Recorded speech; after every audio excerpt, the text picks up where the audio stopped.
عنہ ایک صحابی ہیں، فرماتے ہیں کہ نبی کریم صلی اللہ علیہ وسلم کے زمانے میں مدینہ کے باہر سے دو لوگ آئے اور دونوں نے ایک ساتھ اسلام قبول کیا۔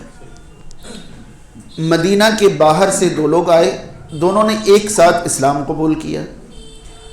ان دونوں میں سے ایک شخص عبادات میں دوسرے کے مقابلے میں زیادہ آگے بڑھ رہا تھا، اور دوسرا جو ضروری عبادات ہیں، جو فرض عبادات ہیں اور جو بھی ضروری ہیں انہی پر قائم تھا۔ جو زیادہ عبادتیں کرتا تھا اسے شہادت نصیب ہوئی، وہ میدان جنگ میں اللہ کے راستے میں شہید ہو گیا۔ ایک تو وہ عبادت بھی زیادہ کرتا تھا اور پھر اس کی موت بھی شہادت کی موت ہوئی۔ اس کے 1 سال کے بعد یہ دوسرا شخص جو عبادات میں پہلے والے سے کم تھا، یہ اپنے گھر میں طبعی موت مرتا ہے، یعنی کہ شہادت کی موت نہیں بلکہ عام موت اس کو حاصل ہوتی ہے۔ حدیث کے جو راوی ہیں طلحہ بن عبید اللہ فرماتے ہیں کہ میں نے خواب میں یہ دیکھا کہ میں جنت کے دروازے پر ہوں اور یہ دونوں لوگ جنت کے دروازے پر موجود ہیں۔ جنت کے اندر سے ایک صاحب آتے ہیں، آ کر جو بعد میں مرے تھے، جن کی عبادت بھی بہت زیادہ نہیں تھی اور جو شہید بھی نہیں ہوئے تھے، انہیں پہلے جنت میں داخل ہونے کی اجازت دے دیتے ہیں، اور جو زیادہ عبادت کرتے تھے اور شہید ہو کر مرے تھے ان کو بعد میں اجازت دیتے ہیں۔ پھر وہی میرے پاس آتے ہیں اور کہتے ہیں کہ تمہارا ابھی ٹائم نہیں آیا ہے، تم واپس چلے جاؤ، کیونکہ یہ خواب دیکھ رہے تھے۔ جن کو پہلے اجازت ملنی چاہیے تھی ہمارے حساب سے ان کو بعد میں ملی، اور جن کو بعد میں ملنی چاہیے تھی ہمارے حساب سے ان کو پہلے ملی۔ اب طلحہ رضی اللہ تعالیٰ عنہ صبح جس سے بھی یہ خواب بیان کرتے ہر کسی کو تعجب ہوتا کہ بھئی یہ کیا بات ہو گئی، عبادت بھی اس کی زیادہ، شہادت بھی اس کی، پھر بھی اس کو بعد میں جنت میں، اس کو پہلے جنت میں، یہ کیا بات ہو گئی، سبھی تعجب کرتے۔ خیر یہ بات نبی کریم صلی اللہ علیہ وسلم تک پہنچی۔ آپ صلی اللہ علیہ وسلم نے ان سے پوچھا کہ تمہیں تعجب ہے کس بات پر، تم لوگ کیوں تعجب کر رہے ہو؟ تو پھر انہوں نے بتایا کہ اللہ کے رسول یہ عبادت زیادہ کرتا تھا، شہادت کی موت مرا، اور یہ عبادت بھی کم کرتا تھا، موت بھی عام ملی، پھر بھی یہ پہلے جنت میں۔ تو نبی کریم صلی اللہ علیہ وسلم نے فرمایا کہ کیا اس کو اس سے 1 سال زیادہ کی عمر نہیں ملی تھی؟ صحابہ نے کہا ہاں۔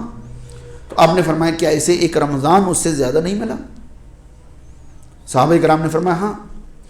تو وہ 1 رمضان زیادہ ملنے کی وجہ سے اور سال بھر کی عبادتوں کی وجہ سے ان دونوں کے درمیان درجات میں زمین و آسمان کا فاصلہ ہے۔ 1 رمضان نے بعد والے شخص کو پہلے والے شخص کے مقابلے میں زمین و آسمان کے برابر اونچا کر دیا۔ اس حدیث سے صرف ہم اور آپ یہ محسوس کر سکتے ہیں کہ اللہ تعالیٰ کی نظر میں 1 رمضان صحیح سے گزارنے پر ہم کیا حاصل کر سکتے ہیں۔ بات سمجھ میں آ رہی ہے؟ ہمیں کیا کیا حاصل ہو سکتا ہے اگر 1 رمضان ہم صحیح سے گزار لیں، ایک یہ ذہن میں رہے۔ دوسری حدیث جامع ترمذی کی ہے، یہ سنن ابن ماجہ کی تھی، دوسری حدیث جامع ترمذی کی ہے۔ اس میں نبی کریم صلی اللہ علیہ وسلم نے یہ فرمایا کہ اس کی ناک مٹی میں مل جائے، یعنی کہ وہ ذلیل ہو جائے، رسوا ہو جائے، خار ہو جائے، جو بھی ہم کہہ سکتے ہیں۔ رغم انف رجل، اس آدمی کی ناک مٹی میں مل جائے جس کے سامنے رمضان کا مہینہ آئے، گزر جائے اور وہ اپنی مغفرت نہ کرا سکے، وہ اپنی مغفرت نہ کرا سکے، اس کی ناک مٹی میں مل جائے۔ حدیث میں 2 اور جملے ہیں، ہمارے عنوان سے متعلق یہی بات تھی۔ ایک طرف ایک حدیث سے پتہ چلتا ہے کہ 1 رمضان صحیح سے گزار لینے پر ہم زیادہ سے زیادہ عبادت کرنے والوں سے بھی آگے بڑھ سکتے ہیں اگر اس کی زندگی میں 1 رمضان ہم سے کم رہ جائے۔ اور دوسری طرف یہ پتہ چلتا ہے کہ اگر رمضان آئے گزر جائے اور ہم مغفرت حاصل نہیں کر سکے تو ہم سے زیادہ بد نصیب کوئی نہیں ہے، ہم سے زیادہ نقصان میں کوئی نہیں۔ کیا آپ کو لگتا ہے کہ ماہ رمضان میں مغفرت حاصل کرنا ہمارے لیے آپشن ٹائپ کا، اختیار ٹائپ کا ہے کہ جو چاہے مغفرت حاصل کرے، جو چاہے نہ کرے؟ کیونکہ اگر اختیار جیسا ہوتا تو بد نصیبی کی بات تو نہیں کہی جاتی۔ ماہ رمضان سے مغفرت حاصل کرنا ہماری ضرورت ہے، ہماری ضرورت ہے۔ قرآن و سنت میں غور کریں تو ملتا ہے کہ رمضان کا مہینہ دو بڑے بڑے مقاصد لے کر آتا ہے۔ کتنے مقاصد؟ دو بڑے بڑے مقاصد لے کر آتا ہے۔ ایک مقصد کا تعلق ماضی سے ہے اور ایک مقصد کا تعلق مستقبل سے، ٹھیک ہے؟ جیسا کہ ہم نے ابھی سنا کہ جسے رمضان ملے اپنی مغفرت نہ کرا سکے وہ بد نصیب ہے۔ اس کا مطلب ہوا کہ رمضان کا ایک مقصد مغفرت ہے، رمضان کا ایک مقصد مغفرت ہے کہ رمضان اس لیے آتا ہے کہ ہم اپنی مغفرت کرا سکیں۔ وہ مشہور آیت جو سورہ بقرہ کی آیت نمبر 183 ہے، اس سے پتہ چلتا ہے کہ اے ایمان والو، ہم نے تم پر روزے لکھ دیے جس طرح تم سے پہلے والوں پر لکھے تھے تاکہ تم تقوی حاصل کر لو۔ تو اس سے پتہ چلتا ہے کہ ماہ رمضان کا مقصد حصول تقوی ہے۔ تو ایک مقصد حصول مغفرت ہے اور ایک مقصد حصول تقوی ہے۔ یہ دو مقاصد ماہ رمضان کے ہیں۔ مغفرت کا تعلق ماضی سے ہے اور تقوی کا تعلق مستقبل سے ہے۔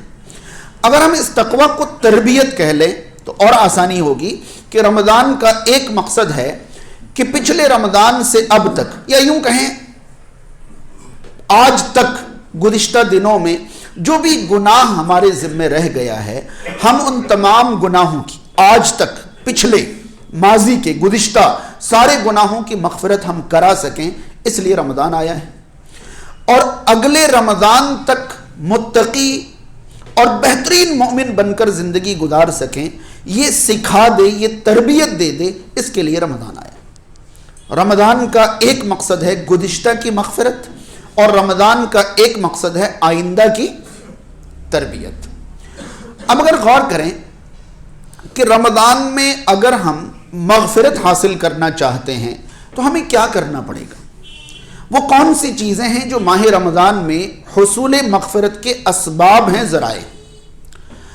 تو صحیح بخاری میں کتاب الایمان کی 3 حدیثیں، کتاب الایمان کے اندر حدیث نمبر 35، 37 اور 38، صرف حدیث نمبر 36 سیم ہے، 35، 37 اور 38 یہ 3 حدیثیں صحیح بخاری کی پڑھیں کتاب الایمان میں، آپ کو ملے گا کہ ماہ رمضان میں 3 اسباب ہیں مغفرت حاصل کرنے کی۔ کتنے اسباب ہیں؟ 3 اسباب ہیں۔ اب جو میں آپ سے کہنا چاہ رہا ہوں ذرا اس کو توجہ سے سنیں۔ ان تینوں حدیثوں میں 3 عمل بتائے گئے ہیں، ان تینوں حدیثوں میں 3 عمل بتائے گئے ہیں مغفرت حاصل کرنے کے لیے۔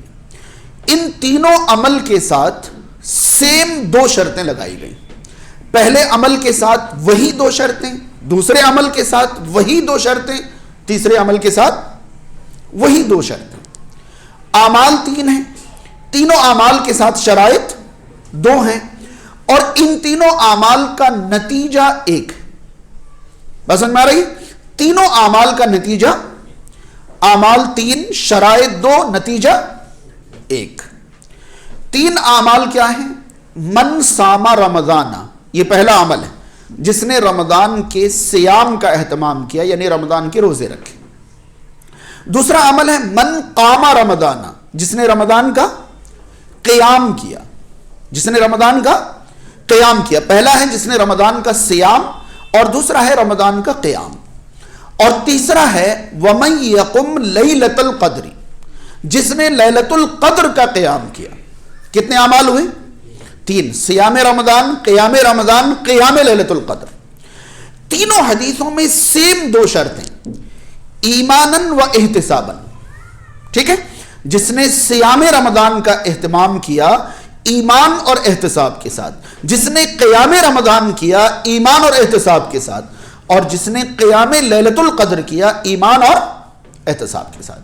ایمان تو سب کو سمجھ میں آ رہا ہے کہ حالت ایمان میں جو نیکی ہوگی وہی آخرت میں قابل قبول ہوگی ورنہ قابل قبول نہیں ہوگی۔ تو روزے ایمان کی حالت میں، قیام ایمان کی حالت میں، قیام لیلۃ القدر ایمان کی حالت میں۔ دوسری شرط جو احتساب ہے وہ کیا ہے؟ آپ کوئی بھی حدیث کی کتاب پڑھیں آپ کو ترجمہ لکھا ہوا ملے گا، جس نے رمضان کے روزے رکھے ایمان اور اجر و ثواب کی امید سے۔ کیا معنی لکھا ہوگا؟ اجر و ثواب کی امید سے۔ تو اجر و ثواب کی امید سے کیا مطلب؟ بہت زیادہ گہرائی اور تفصیل میں نہیں جاتے ہوئے آسان لفظوں میں کہیں تو دلچسپی کے ساتھ۔ کس کے ساتھ؟ دلچسپی کے ساتھ۔ میں نے دلچسپی کیوں کہا؟ اس لیے کہ ہمیں جس کام کے بدلے جو اجر ملنے والا ہے، اگر وہ اجر ہمیں خوش کرنے والا نہیں ہے تو اس کام میں ہماری طرف سے دلچسپی ہو ہی نہیں سکتی۔ بات سمجھ میں آ رہی؟ جس کام میں جو اجر ملنے والا ہے وہ اجر اگر ہمیں خوش کرنے والا نہ ہو تو اس کام میں ہماری کوئی دلچسپی نہیں ہوگی۔ تو ظاہر سی بات ہے صیام رمضان، قیام رمضان اور قیام لیلۃ القدر کو ایمان اور اجر کی امید سے، ظاہر سی بات ہے اجر کی امید سے ہمارے اندر دلچسپی تو تبھی پیدا ہوگی نا جب وہ اجر ہمیں خوش کرنے والا ہو۔ تو اس لیے میں نے کہا کہ جس نے حالت ایمان میں دلچسپی کے ساتھ یہ کتنے کام کیے؟ 3 کام کیے، اس کا کیا ہوگا؟ تینوں حدیثوں کا آخری جملہ سیم ہے۔ میں نے کہا تھا اعمال 3 ہیں، شرائط 2 ہیں، نتیجہ تینوں حدیثوں کا آخری جملہ ہے غفر لہ ما تقدم من ذنبہ، اس کے پچھلے سارے گناہ معاف ہو جائیں گے۔ تینوں حدیثوں کا آخری ٹکڑا یہی۔ تو نتیجہ تینوں کا، صیام رمضان گزشتہ گناہوں کی مغفرت، قیام رمضان گزشتہ گناہوں کی مغفرت، قیام لیلۃ القدر گزشتہ گناہوں کی مغفرت۔ اب سمجھنا یہ ہے کہ ان 3 میں سے ایک عمل تو اللہ نے ہم پر فرض کر دیا ہے، مگر باقی 2 اعمال ہم پر فرض نہیں ہے، اور یہی ہم سست ہو جاتے ہیں، نقصان اٹھا جاتے ہیں، غفلت برت جاتے ہیں۔ ہمیں یہ لگتا ہے کہ قیام رمضان جو ہے یہ کوئی فرض تھوڑی نہ ہے، ضروری تھوڑی نہ ہے۔ یاد رہے قیام رمضان ہمارے لیے ضروری نہیں ہے، مگر قیام رمضان ہماری ضرورت ہے۔ قیام رمضان ہماری ضرورت ہے، کیونکہ قیام رمضان کے بدلے میں ہمیں مغفرت حاصل ہونے والی ہے، اور مغفرت کس کی ضرورت نہیں ہے یہ بتا دیجیے۔ اب اگر کوئی رمضان میں قیام کو ہلکے میں لے رہا ہے کہ یہ فرض نہیں ہے، ضروری نہیں ہے، تو اندازہ لگائیے کہ پھر تو یہی کہنا پڑے گا کہ زیادہ فائدے میں ہم تب رہتے جب اللہ نے ہمارے اوپر اس کو فرض ہی کر دیا ہوتا۔ ایک بات میں محسوس کرانا چاہوں گا، ذرا غور کیجیے۔ نبی کریم صلی اللہ علیہ وسلم کی زندگی میں بہت کم ایسے اعمال ہیں جن کے بارے میں آپ صلی اللہ علیہ وسلم کو ڈر تھا کہ کہیں یہ عمل فرض نہ ہو جائے۔ آپ شریعت کی گہرائیوں میں اتریں اور تلاش کریں، کیا ایسا کوئی عمل آپ کو ملتا ہے کہ جو امت پر فرض نہیں ہے، مگر نبی کریم صلی اللہ علیہ وسلم کو ڈر تھا کہ کہیں یہ عمل امت پر فرض نہ ہو جائے؟ آپ پائیں گے کہ وہ قیام رمضان تھا۔ وہ قیام رمضان تھا، رمضان کا قیام، جسے ہم آسانی میں کیا کہتے ہیں؟ تراویح کہتے ہیں۔ تراویح کے لیے آپ صلی اللہ علیہ وسلم ایک رات کھڑے ہوئے، کچھ صحابہ کرام نے دیکھا، ساتھ ہو لیے، جماعت بن گئی۔ اب جن لوگوں کی شرکت ہوئی انہوں نے اور صحابہ سے ذکر کیا، اگلے دن اور بڑی تعداد ہو گئی، اگلے دن اور بڑی تعداد ہو گئی۔ تمام تفصیلات سے پتہ چلتا ہے کہ پہلے دن آپ نے شروع رات میں، دوسرے دن درمیانی رات میں، اور تیسرے دن اخیر رات میں یہ قیام کرائی تھی۔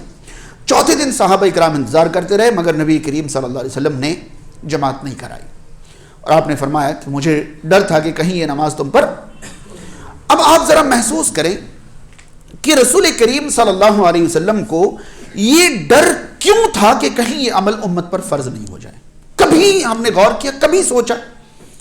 دراصل اللہ تعالیٰ نے امت پر جو اعمال فرض کیے ہیں وہ کون سے اعمال ہیں؟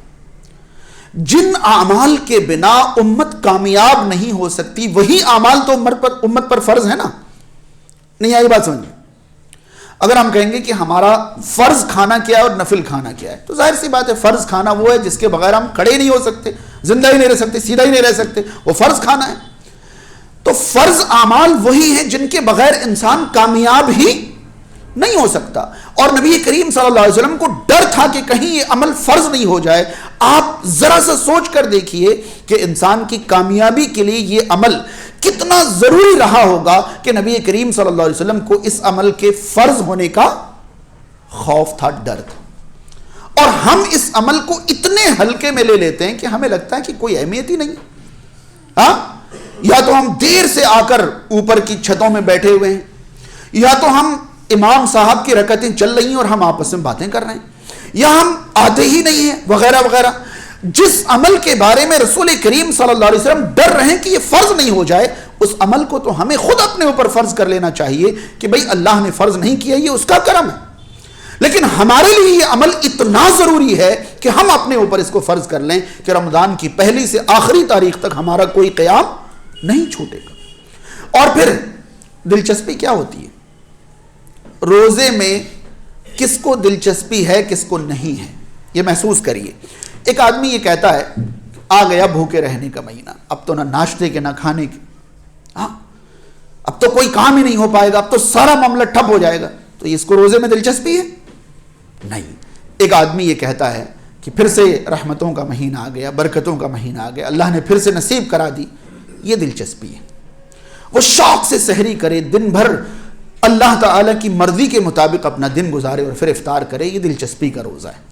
تو ہم سب کو یہ دیکھنا ہے کہ ہمارے روزے بس رسم کے روزے ہو رہے ہیں, گزر رہے ہیں, یا روزے میں ہمیں دلچسپی ہے, یہ محسوس کرنا ہوگا. کیونکہ تینوں اعمال کے نتیجے ان دونوں شرطوں کی تکمیل کے بعد ہی حاصل ہونے والے ہیں. جس نے رمضان کے روزے رکھے اس کو مغفرت, جس نے قیام رمضان کیا اس کو مغفرت, جس نے قیام لیلۃ القدر کیا اس کو مغفرت. ایسا نہیں کہا گیا. جس نے رمضان کے روزے ایمان اور دلچسپی کے ساتھ رکھے ان کو مغفرت. صرف روزہ رکھنے کے بعد ہم اور آپ نتیجہ حاصل کر لیں, یہ مشکل ہے. ہمیں ان دونوں شرطوں کو ذہن میں رکھنا ہوگا کہ ہم کتنی دلچسپی کے ساتھ یہ عمل کر رہے ہیں. حالت ایمان میں تو ہم ہیں الحمدللہ, اللہ تعالیٰ اسی حالت میں ہمیں زندہ رکھے, اسی حالت میں موت عطا فرمائے. مگر احتساب والا جو مسئلہ ہے اسے دیکھنے کی ضرورت ہے کہ ہمیں کتنی دلچسپی روزے میں پیدا ہوتی ہے. چلیے روزہ تو فرض ہے, کہیں نہ کہیں دلچسپی آئی جاتی ہے. قیام رمضان کی دلچسپی, 2 رکعت پڑھتے ہی بھاگ کے نیچے جانا, ہاں 2 رکعت پڑھتے ہی ایسے بیٹھ جانا کہ بھئی اب تو اٹھنے کی طاقت نہیں ہے. یقین جانیں اسی مسجد میں آپ 2 متضاد منظر دیکھ سکتے ہیں. ایک منظر میں آپ کو دکھاؤں, چھوٹے چھوٹے بچے جو ابھی پوری طرح سے مضبوط بھی نہیں ہوئے, وہ پہلی رکعت سے آخری رکعت تک ایک ہی جگہ بغیر ہلے ڈولے مکمل قیام کر کے نکلتے ہیں. یہ منظر آپ کو اس مسجد میں رمضان بھر دیکھنے کو مل جائے گا.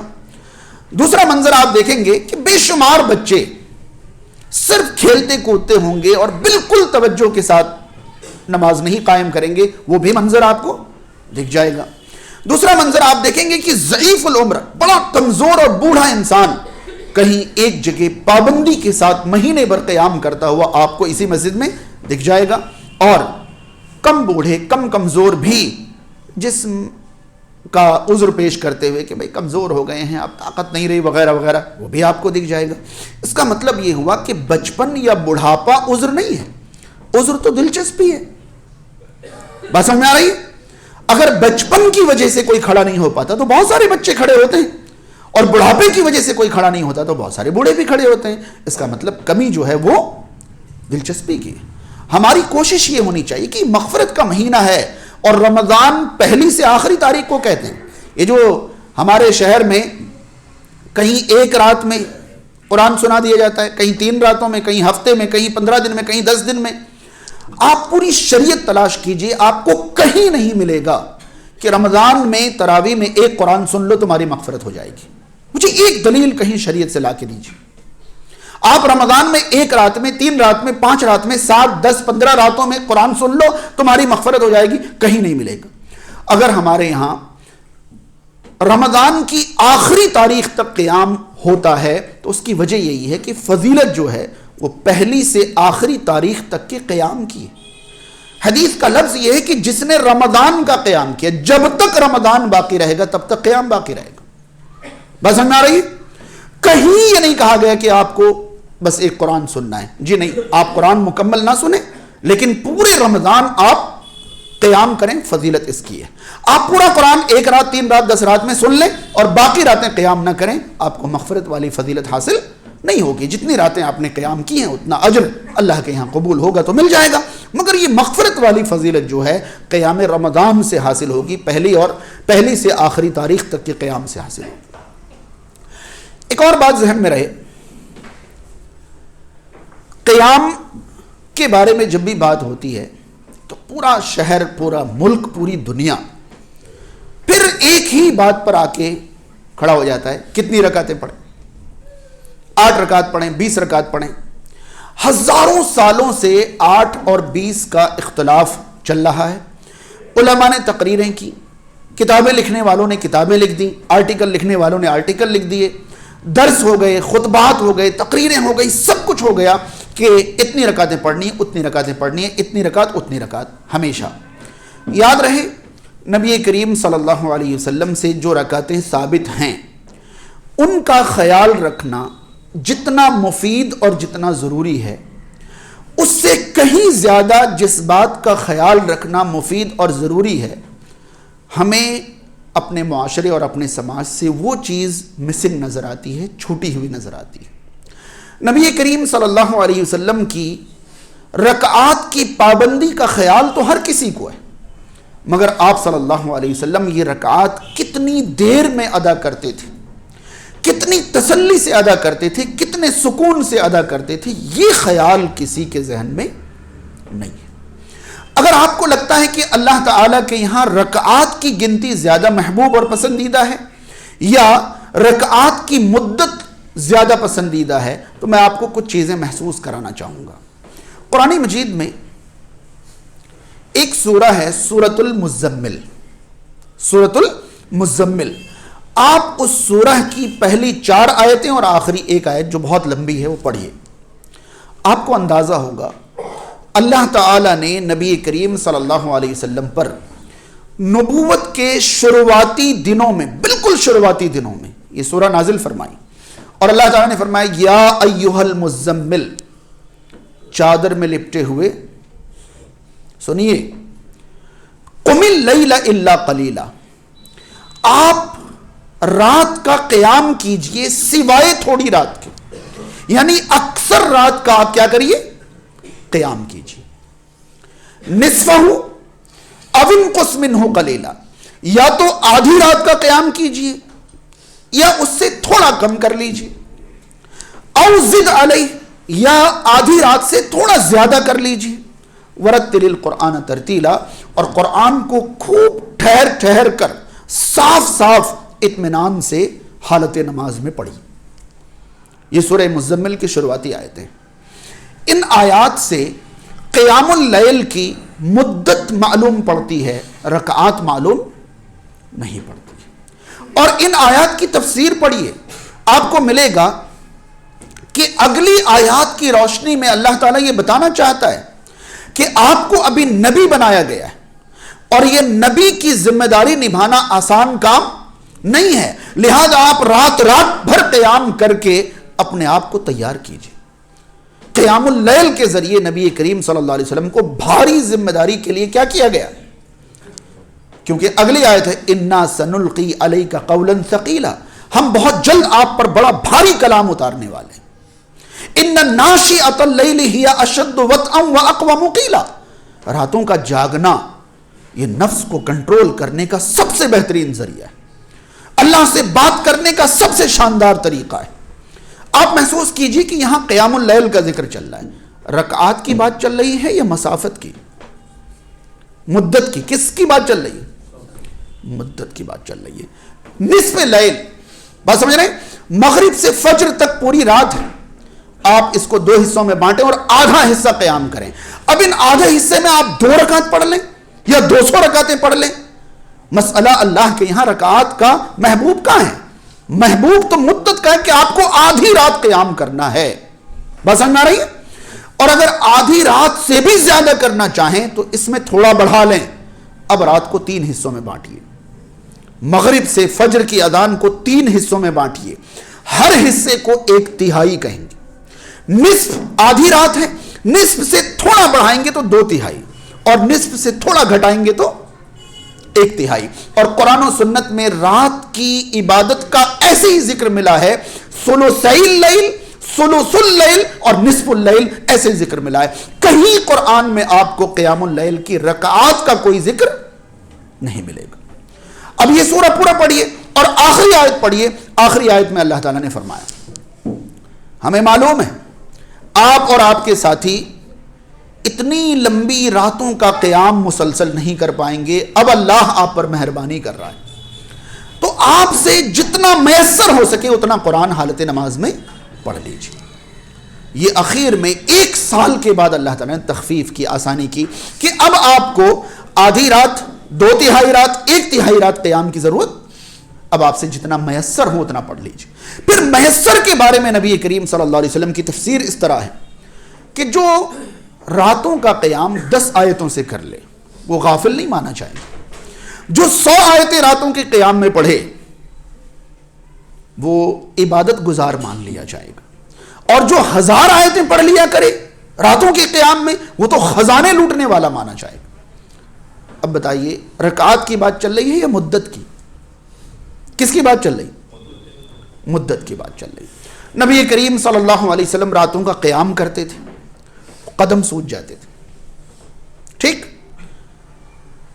2 سوال ہے، ایک بیوی سے اور ایک صحابی سے، دونوں کا سیم جواب ہے کہ کیا میں شکر گزار بندہ نہ بنوں؟ آپ کسی بھی جانکار سے پوچھئے کہ رکعتیں زیادہ پڑھنے سے قدم سوج نہیں سکتے، ایک ہی رکعت میں لمبی مدت تک کھڑے رہنے سے قدم سوجیں گے. بات سمجھ میں آ رہی ہے؟ تو نبی کریم صلی اللہ علیہ وسلم زیادہ رکعتیں پڑھتے تھے یا زیادہ مدت قیام کرتے تھے؟ زیادہ مدت. بات مدت کی. ایک صحابی ہیں نبی کریم صلی اللہ علیہ وسلم کے بھانجے، عائشہ صدیقہ رضی اللہ تعالیٰ عنہ کے بھانجے ابن عباس، میمونہ رضی اللہ تعالیٰ عنہ کے بھانجے ابن عباس فرماتے ہیں کہ میں ایک رات اپنی خالہ کے یہاں، چھوٹا سا تھا، خالہ کے یہاں رک گیا. رات کو نبی کریم صلی اللہ علیہ وسلم قیام کے لیے کھڑے ہوئے. مجھے خوشی ہوئی کہ بھائی اللہ کے نبی کے ساتھ قیام کا موقع ملا. میں بھی وضو بنایا اور جا کے کھڑا ہو گیا. میں الٹا کھڑا ہو گیا، آپ نے پکڑ کے مجھے سیدھا کر لیا. اللہ کے نبی صلی اللہ علیہ وسلم نے سورہ فاتحہ کے بعد سورہ بقرہ شروع کر دی، اور مجھے معلوم تھا کہ آپ جو سورت شروع کرتے ہیں وہ بیچ میں نہیں چھوڑتے ہیں. میں نے سوچا آج تو گئی گاڑی میری، سورہ بقرہ ہی شروع کر دی. بڑی مشکل سے سورہ بقرہ انتظار کیا، آپ نے اگلی سورت سورۃ النساء شروع کر دی. تو میرے دل میں ایک برا خیال آ گیا. بعد میں کہتے ہیں کہ برا خیال یہ تھا کہ دل چاہ رہا تھا کہ نماز چھوڑ کے بھاگ جاؤ. پوری سورۃ النساء پڑھ دی. اب مجھے لگا اب رکوع کریں گے، پھر سورہ آل عمران شروع کر دی.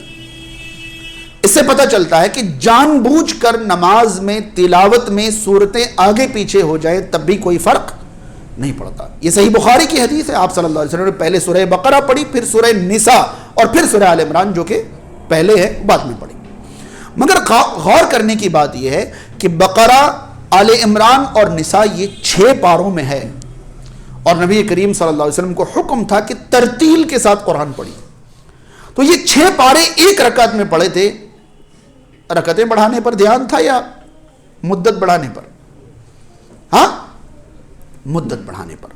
ہم پوری امت کو دیکھتے ہیں کہ اس ماہ میں آتے ہی رکعات کی تعداد پر تو جنگیں چھڑ جاتی ہیں، مگر کوئی نہیں کہتا کہ یہ رکعات کتنی دیر میں ادا ہونی چاہیے. یقین مانیں میں آپ کو مشورہ دوں گا کہ نبی کریم صلی اللہ علیہ وسلم رمضان میں کتنی رکعتیں پڑھتے تھے. اس بارے میں جو سب سے مشہور حدیث ہے جو ہم بچوں کو یاد ہوگی، عائشہ صدیقہ رضی اللہ تعالیٰ عنہ کی حدیث ہے نا، کہ ایک صحابی نے پوچھا تھا کہ نبی کریم صلی اللہ علیہ وسلم رمضان میں نبی کریم صلی اللہ علیہ وسلم کیا سوال پوچھا تھا؟ جی نہیں، یہی تو محسوس کرانا تھا. آپ اس حدیث کو غور سے پڑھیے تو ملے گا کہ اس صحابی نے یہ پوچھا ہی نہیں تھا کتنی رکعتیں پڑھتے تھے، بلکہ اس صحابی نے یہ پوچھا تھا کہ نبی کریم صلی اللہ علیہ وسلم رمضان میں کیسی نماز پڑھتے تھے. کتنی نہیں پوچھا تھا، کیا پوچھا تھا؟ کیسی نماز پڑھتے تھے. تو عائشہ صدیقہ رضی اللہ تعالیٰ عنہ نے پہلے کیسی بتانے کے بجائے کتنی کا جواب دے دیا. یہ فرمایا کہ رمضان و غیر رمضان و 11 سے زیادہ نہیں پڑھتے تھے، مگر اس کے بعد جو حدیث ہے وہ تو شاید ہم نے کبھی دیکھی نہیں ہے. میں آپ کو مشورہ دوں گا کہ ایک بار وہ حدیث پوری پڑھیے. 11 رکعت والی جو حدیث ہے ایک بار وہ حدیث پوری پڑھیے, کیونکہ جتنی ہم پڑھ رہے ہیں اتنی وہ حدیث پوری نہیں ہے. حدیث میں پوچھا گیا کہ کیف کان صلاۃ رسول اللہ صلی اللہ علیہ وسلم فی رمضان, رمضان میں نبی کی نماز کیسی ہوتی تھی؟ انہوں نے فرمایا کہ رمضان غیر رمضان میں آپ 11 سے زیادہ نہیں پڑھتے تھے. شروع کی 4 پڑھتے تھے, ان کا حسن اور طول مجھ سے نہ پوچھو. یہ حدیث کے آگے کے الفاظ ہیں.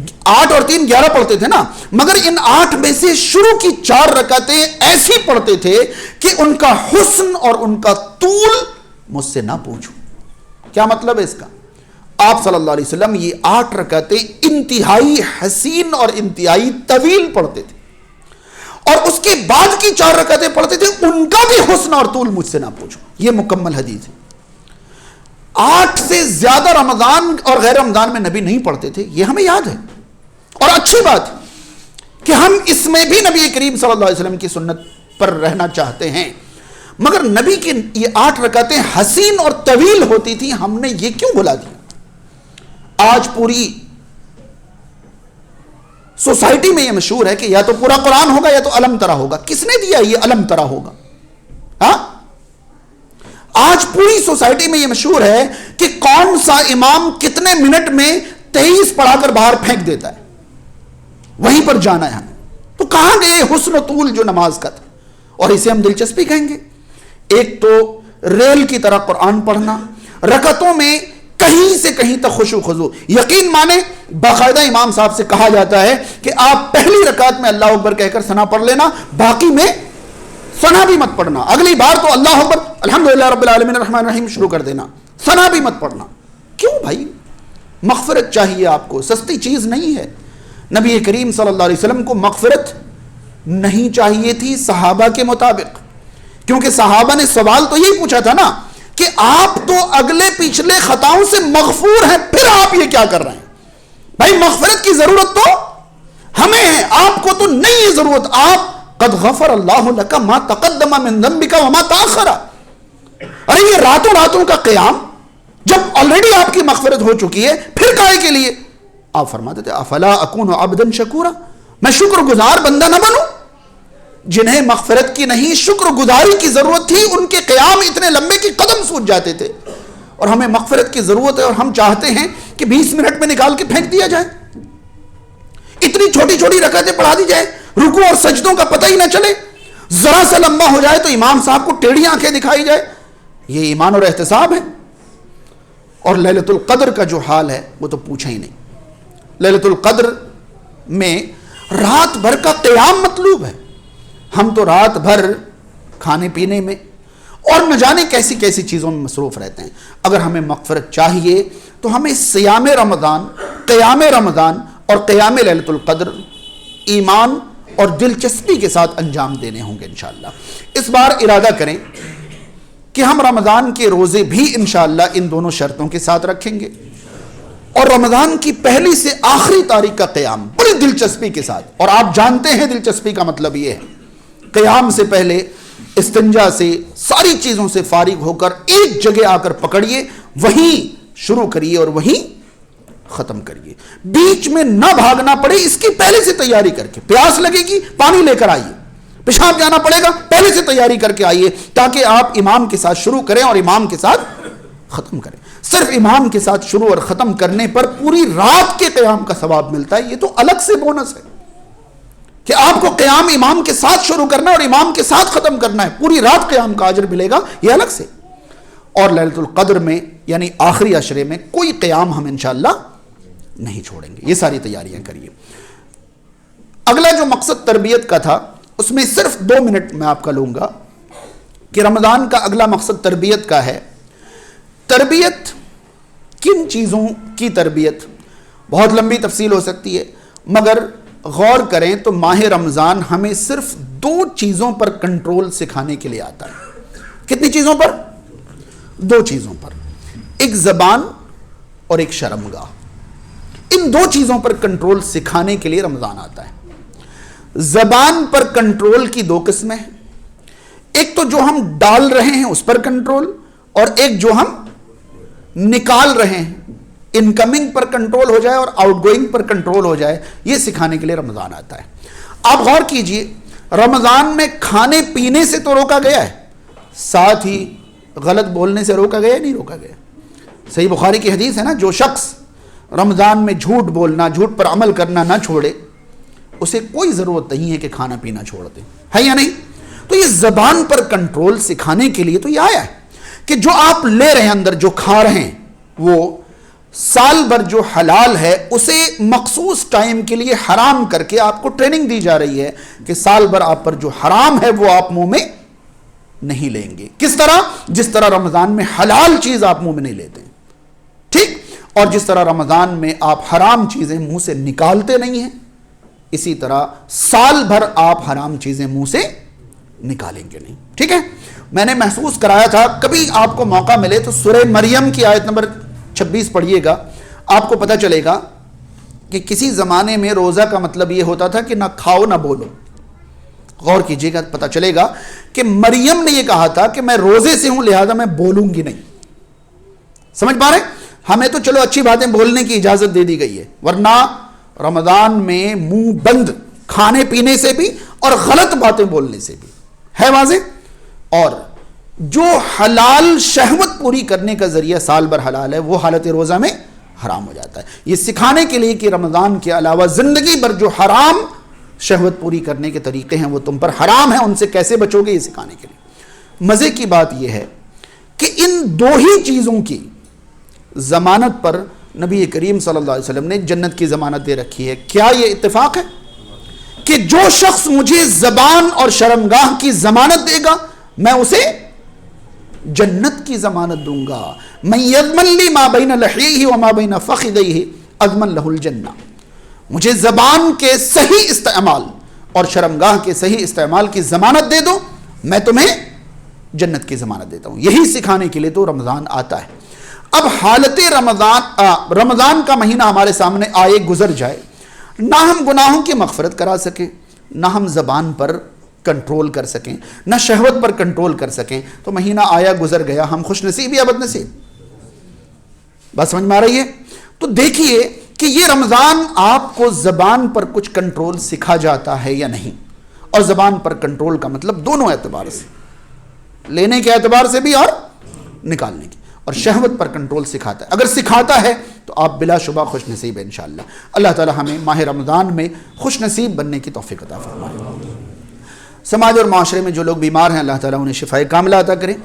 بعض لوگوں کی گزارش آئی ہیں مغفرت کی بھی، شفایابی کی بھی، ان سب کے لیے دعا ہے اللہ تعالیٰ ان تمام کی تمناؤں کو قبول فرمائے۔ جو دنیا میں باقی ہیں اور مریض ہیں اللہ تعالیٰ انہیں شفا عطا کرے، جو دنیا سے جا چکے ہیں اللہ تعالیٰ ان کی مغفرت فرمائے، جن کے رزق میں تنگی ہے یا جن کے رزق میں مشکلات ہیں، رکاوٹیں ہیں، اللہ تعالیٰ ان سب کی تنگیوں اور مشکلات کو دور فرمائے۔ اللہ تعالیٰ سب کو حلال اور طیب رزق عطا فرمائے، تنگی رزق میں کشادگی فرمائے۔ جو دنیا سے جا چکے ہیں رب تعالیٰ ان کی مغفرت فرمائے، جو دنیا میں باقی ہیں اللہ تعالیٰ انہیں اللہ کی مرضی کی زندگی عطا فرمائے۔